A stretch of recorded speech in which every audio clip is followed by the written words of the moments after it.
In this slideshow, I'm going to talk about divine command theory.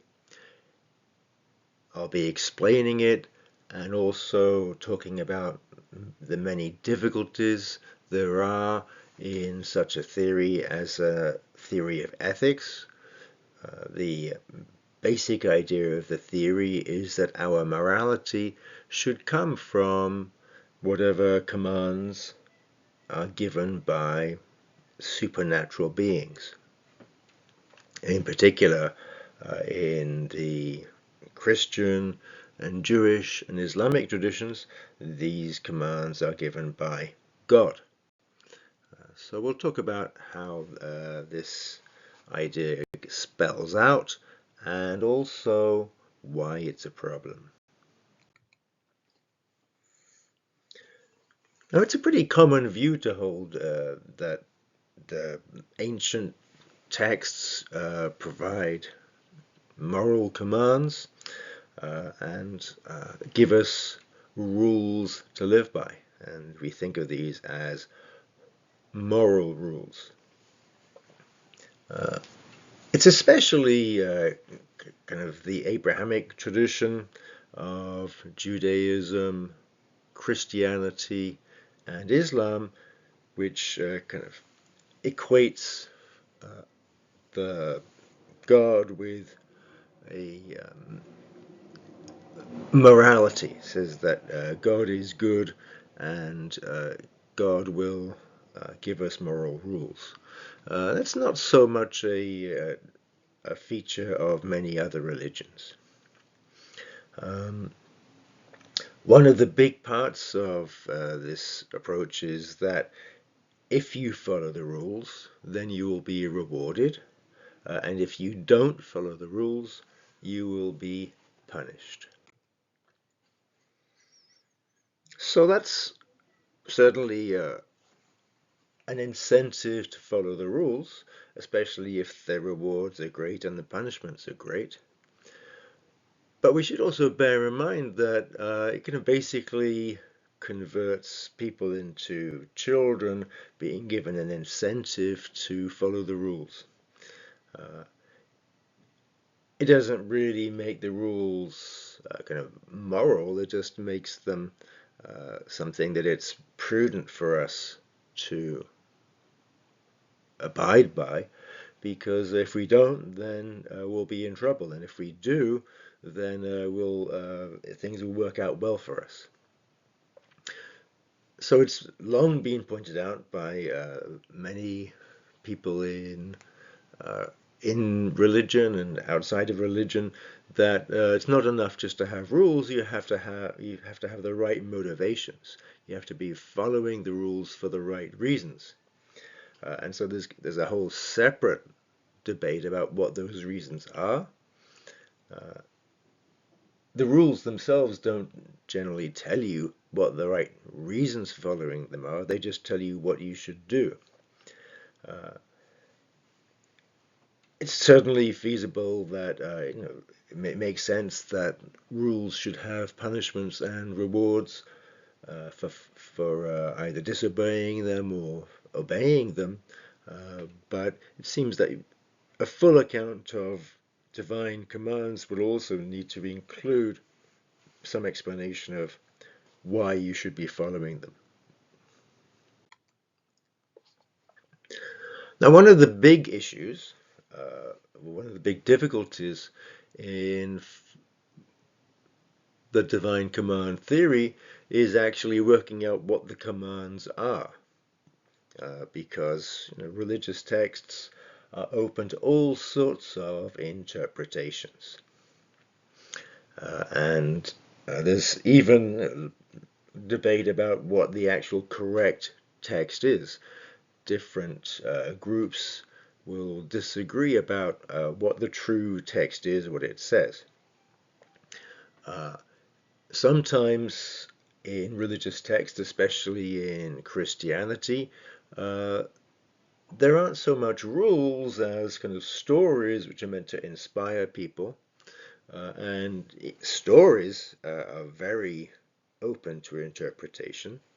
And as we're going to see, just stating a rule can be very unclear and can leave plenty of room for interpretation. So then there's going to be debate about what the right interpretation is. One thing we might want to worry about is that these ancient texts were written in very different times, and they don't address issues that come up for us in the 21st century. So that we may also worry that the rules are just not sufficient for our time. And if you do try to interpret these ancient texts as being relevant to current times, you may get some strange results. So let's look at the famous Ten Commandments. Now, exactly what the Ten Commandments are is itself up for debate, and there are different versions of it. Here you have a very straightforward list that you can get from doing an internet search, and they look reasonably familiar, written in modern English, but they're not as clear as they may seem. So let's look at some of the history. The idea of the Ten Commandments was originally in the Hebrew Bible. It was known as the Ten Words or the Decalogue, and it probably dates, at least in kind of what people think it dates from, is around the time of Exodus, kind of around 1446 or 1250 BCE. And the idea is they were written by God on Mount Sinai, or possibly on Horeb, depending on which part of the Bible you're looking at.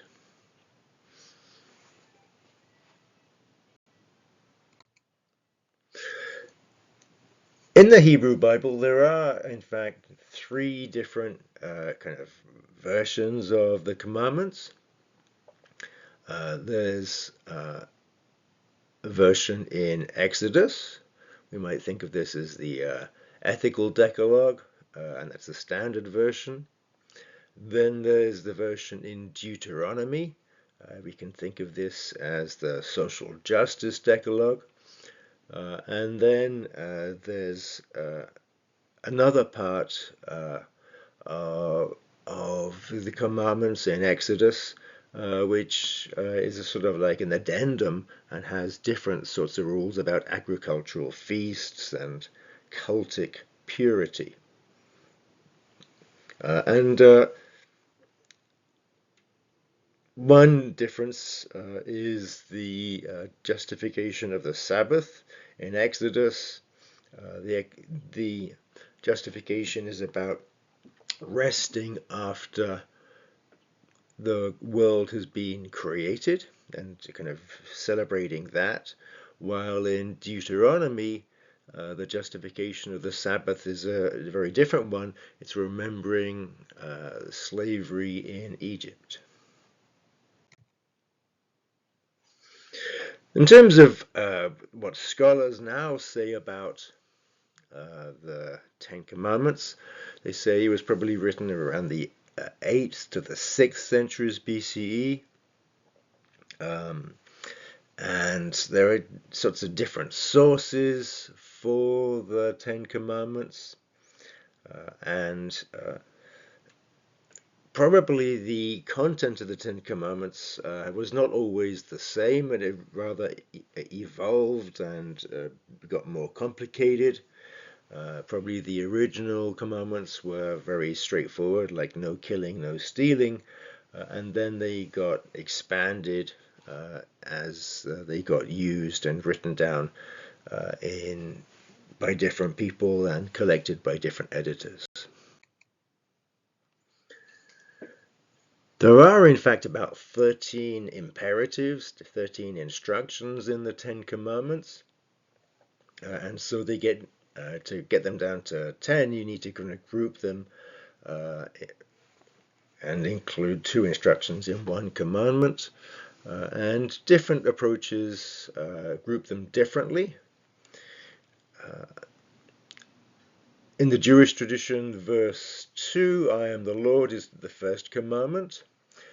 In the Reformed and Orthodox tradition, that splits verse 3 and verse 4 into 2 commandments, one about other gods, another about images. And in the Catholic and Lutheran tradition, the other gods and images are put together, but coveting is split into 2 different commandments, one about coveting wives and another about coveting property. If you look at the commandments, there's all sorts of kind of assumptions about what they mean, and we can think about how to interpret them. And one question is whether we should interpret them as they were originally interpreted, or whether we should interpret them as we might think is more relevant these days. So we'll consider a couple of commandments. One is one of the kind of most famous, most well-known, honor your father and mother. And often when I ask students what they think that mean, that means they say, well, that means kind of be respectful and be good family members, something like that. But if you actually look at the original meaning and how people thought it was interpreted back then, it was thought to apply to land-owning males, not to children. And the basic idea was that it was saying that those men should make sure that the elderly are looked after. So there wasn't any sort of welfare provided. So the idea was that men who had the means should be looking after their parents, which is not generally how people think about the commandment these days.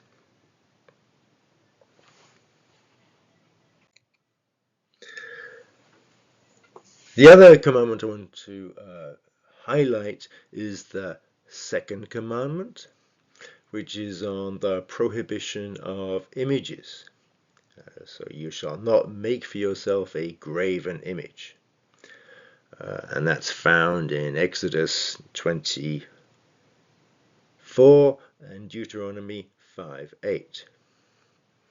So the kind of question is, well, what's so wrong about graven images? And what does that even mean, a graven image? So we'll see that this has been interpreted in very different ways in different traditions. And there's kind of questions about whether it applies to just kind of art in religious context, art in religious places, or whether it applies to all art. And does it ban images of gods, or does it ban images of humans and animals? So there's a lot of uncertainty about what that could mean, not making for yourself a graven image. In Judaism, the tradition of interpretation is that it says that God has no body or form, so any visual representation of God would be a distortion. And that is to limit the infinite. And so it creates a sort of lie. And so there's something deceptive about a graven image if it's trying to depict God. What that has meant is that traditionally synagogues don't have statues, and there's a focus on the text or the word, the Torah scroll, rather than images. But it's not a totally strict ban, and there are in Judaism decorative motifs, and there are some images used, but it's not really meant for the purpose of worship. Christianity kind of says God is the Word become flesh, and so it's much more okay with the idea of depictions of God. And so then the question is, well, what's wrong with graven images, and how to interpret that? And there's been a sort of a long and changing history of debate within Christianity about what that might mean. And Christianity also makes a distinction between veneration and worship, honoring the image and worshipping God. And so it's thought that honoring an image may be a problem, but worshipping God is not. So, fairly obviously in Christianity, there are all sorts of depictions of God and Jesus and saints in churches. So it seems that the interpretation of the ban on graven images allows a great deal, and just maybe frowns on some ways of approaching those images rather than having any images at all. If you move to Islam, then the approach is far more strict against images. The Quran condemns idolatry, but the prohibition on images is especially in the Hadith, the traditions of the Prophet. And the worry about images in Islam is there's an idea that it's an attempt to compete with Allah. So the ban on images is in mosques very strict in most cases, and there's no images of a god or Muhammad, no humans or animal figures. And Islam focuses much more on calligraphy and geometry for its decoration and its celebration of the powers of God. But there have been Islamic traditions which do allow some human figures, at least in secular manuscripts, but other approaches still maintain a strict ban. All right, so now we've seen like how it's difficult to interpret lists and religious documents. There's also a question: if you just have a list of rules, then how do you know which are the most important rules? It's just a list, and the list doesn't seem to be in like an ascending or descending order of importance. And intuitively, it doesn't seem that the rules are equally important. Keeping the Sabbath doesn't seem as important as not murdering other people. So it does seem like they have different levels of importance. But then the question is, well, how do you know which ones are the important ones? So it seems like just a list on its own doesn't really tell you that, and you need kind of something more to guide you about in terms of your action. There's also a big question, and this is true for any list of rules in morality, is whether they have exceptions. We might think about the ban on stealing. We'd say, well, generally you shouldn't steal, but maybe there are cases where we think it is morally permissible to steal if doing so would, say, save a life or mean that harm would not come to a great many people. One of the kind of standard sorts of cases when we're thinking about this is suppose you are hiding people from the Nazis or from ICE. Then is it okay to lie to them about who is in your house if you can avoid great harm coming to them?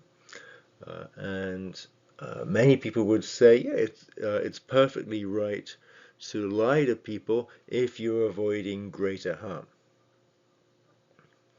Now, this question about whether rules are meant to be strictly interpreted or whether they allow for exceptions is something that a religious approach could answer, but simply having a list of divine commands doesn't give you the answer.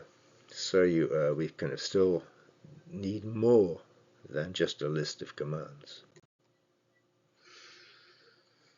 There's a more sort of general criticism of the idea of following what the God or what gods say, which was stated very forcefully by the philosopher Plato in his Euthyphro dialogue.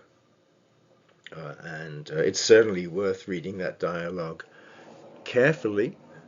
And there's quite a lot of debate about exactly what the argument is. But the basic question is, are the rules chosen by God arbitrarily, or does God select those rules because they are the right rules? So is God kind of just making stuff up, or is there a prior morality that God is trying to get right? So if there are good reasons for the moral rules, then it seems like then we should follow those reasons, not because God tells you to follow them, but rather because they are the right moral rules or moral laws. Whereas if God is just making stuff up, then it's basically arbitrary which rules you should follow, and God hasn't chosen those rules for any particular good reason. Now, Plato's basic view is that we should only follow a moral system if it's morally justified, if it's rationally justified. And just having a list of rules doesn't tell you whether they're rationally justified, it just tells you what the God wants you to do.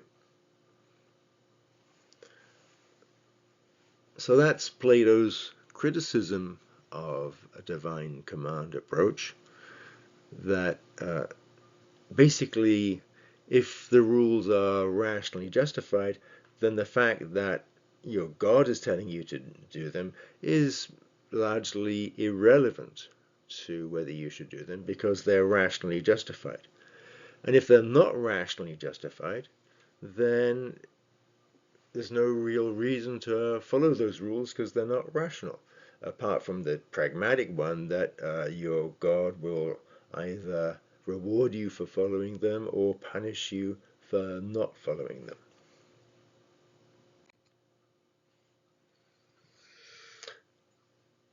So there are all sorts of kind of problems for divine command theory. It doesn't necessarily mean that divine command theory is totally wrong. And when we start looking at other moral theories and moral approaches, we find that they too have all sorts of problems with them. So it may be that divine command theory, although somewhat flawed, is just as viable as any other moral theory. Certainly there are theologians and philosophers who still defend some kind of divine command theory. But we should definitely note that kind of just having a list of rules isn't going to give us many answers. And it seems like divine command theory doesn't provide all the answers about how to live. Just having a list of rules doesn't really give you a strong indication of how you should live your life. It just gives you a list of rules which don't really cover everything. So if you are religious and you want to kind of follow a list of rules, then you need some other sorts of ways to address the parts of life which the list of rules don't cover. Finally, I'll just make one point about religious fundamentalism. And for my purposes here, by a fundamentalist, I mean somebody who says that people should just follow the rules without questioning them, without thinking about them, without assessing them. And they say that to ask questions about the basis of the religion and the meanings of the rules is just not acceptable. Basically, you should just follow orders, and often they'll say that those orders are interpreted by the religious leaders. So it's basically an approach which completely shuts off all debate and all questioning. So certainly it's that sort of approach, the fundamentalist approach, is just incompatible with a philosophical approach which is all about questioning and trying to find answers and seeing the reasons behind morality. Basically seems the fundamentalists don't really want to think about the rationality of religion. They just say you should follow it. And certainly from a philosophical point of view, fundamentalism is extremely problematic. And when we start considering how fundamentalist religions actually treat people, it seems like, well, there's even more reason to reject a fundamentalist approach. So it leads to all sorts of worries about fundamentalism, and basically fundamentalism seems to be a very unsatisfactory approach. All right, so that's what I have to say about divine command theory.